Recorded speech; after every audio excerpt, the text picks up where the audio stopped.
Bonjour à tous et bienvenue sur notre chaîne YouTube. Je suis Luc Pasquier, le fondateur de la société Synergie, spécialisée dans l'installation de systèmes photovoltaïques.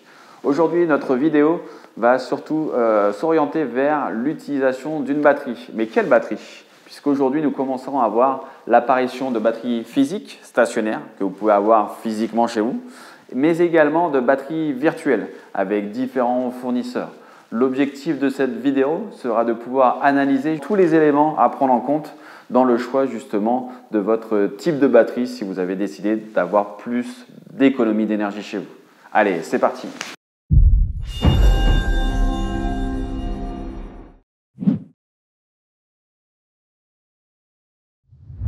Donc pour ce faire, je vous ai préparé un petit tableau pour justement pouvoir comparer un système photovoltaïque utilisant la revente de surplus et un système photovoltaïque utilisant la batterie virtuelle.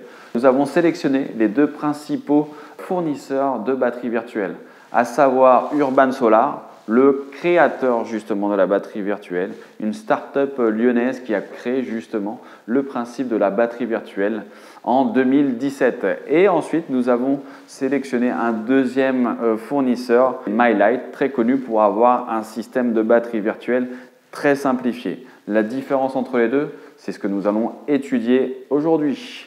Donc, bien sûr, nous allons partir d'un postulat et une base simple pour tout le monde pareil. Nous sommes partis sur une installation photovoltaïque d'une puissance de 6 kW/crête, une quinzaine de panneaux solaires sur la toiture d'un particulier.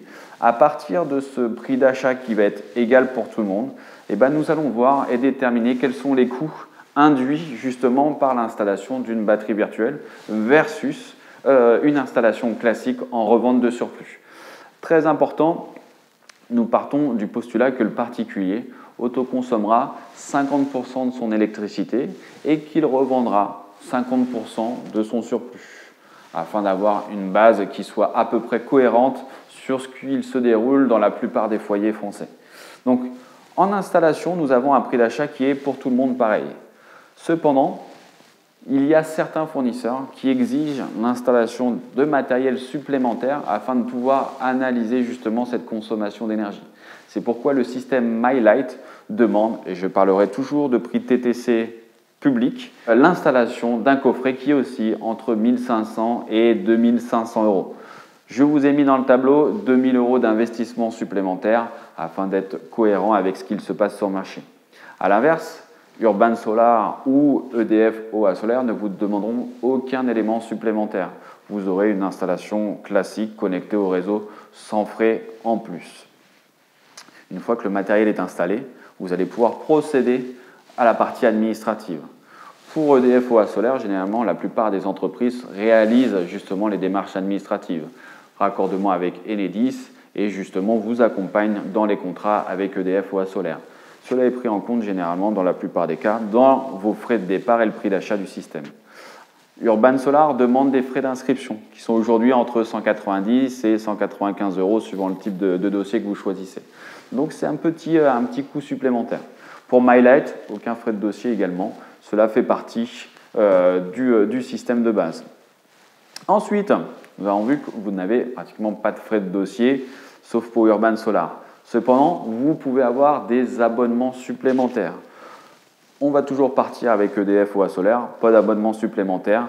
Vous avez simplement la TURPE qui est pour tout le monde pareil, la taxe justement de connexion au réseau qui va être d'une quinzaine d'euros par an, mais ça va être pareil pour Urban Solar et MyLight System.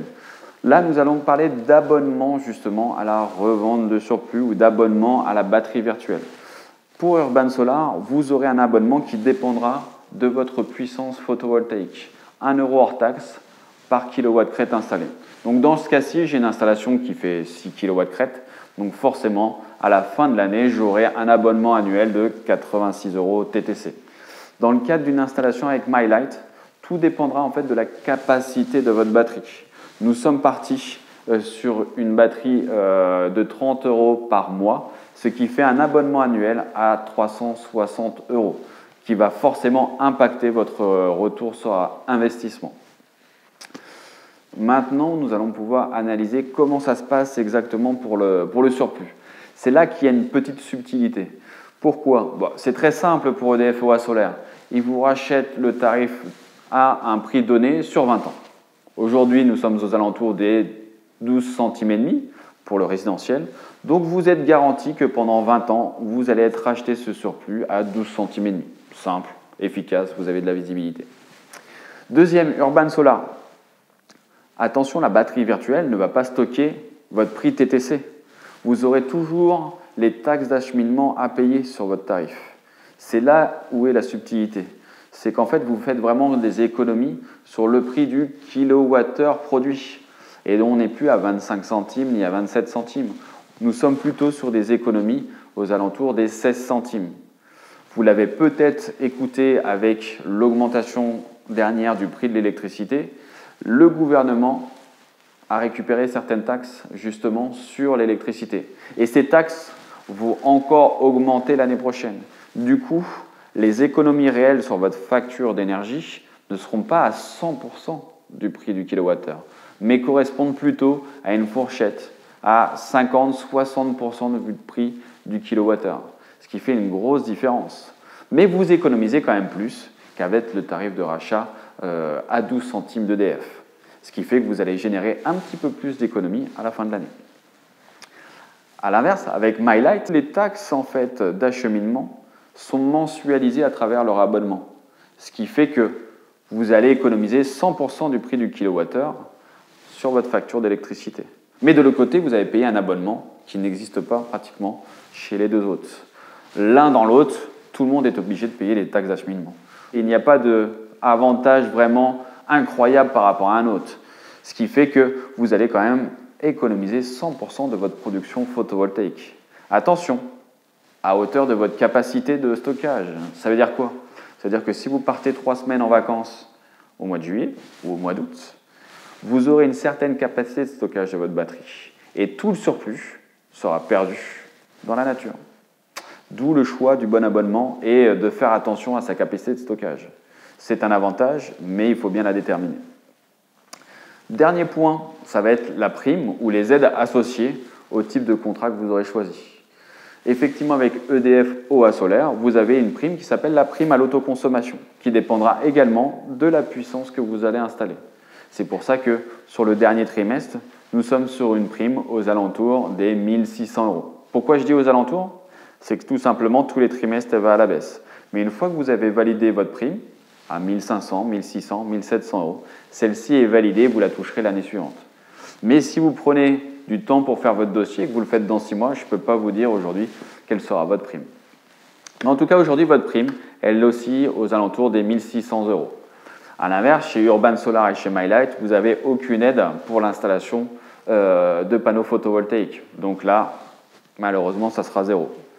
Ce qui fait que quand on doit faire un bilan de cette installation et que l'on regarde justement quel va être mon coût réel d'installation et des bénéfices que je vais en tirer derrière, eh ben, on a fait ce tableau qui nous permet de bien récapituler.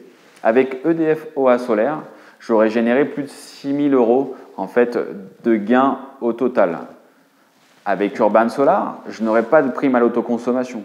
Mais de l'autre côté, j'économiserai un peu plus sur mon électricité. Donc, je suis un petit peu en dessous. J'économiserai 4 550 €. MyLight, qui a des coûts d'installation élevés, plus des abonnements élevés, par contre, ils vont avoir une économie à 100% des kilowattheures générés, vous générera 1 750 € de revenus sur une dizaine d'années. Donc, ce tableau met en évidence quelque chose d'assez net et d'assez clair. Aujourd'hui, il n'y a pas de solution miracle, mais il y a des solutions qui ont plus d'avantages que d'autres. La solution EDF OA Solaire générera plus de 6 000 € de bénéfices, Urban Solar 4 500, MyLight 1 750.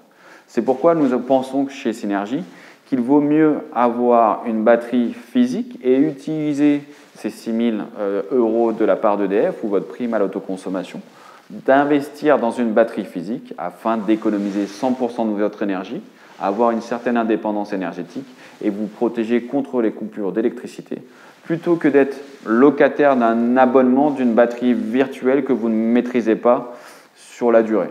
Voilà, c'était notre petite parenthèse sur les batteries virtuelles. N'hésitez pas à poser vos questions dans les commentaires, à mettre un petit pouce pour valider la vidéo et surtout à vous abonner à notre chaîne. Merci beaucoup et à bientôt.